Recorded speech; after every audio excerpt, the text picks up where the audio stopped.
हमारी YouTube family 10,000 की हो चुकी है। Wow, thank you so much.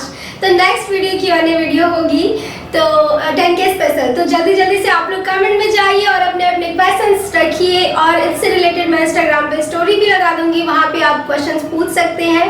तो जो भी क्वेश्चन है जल्दी जल्दी से कमेंट करिए। And always keep loving, keep supporting, love you all.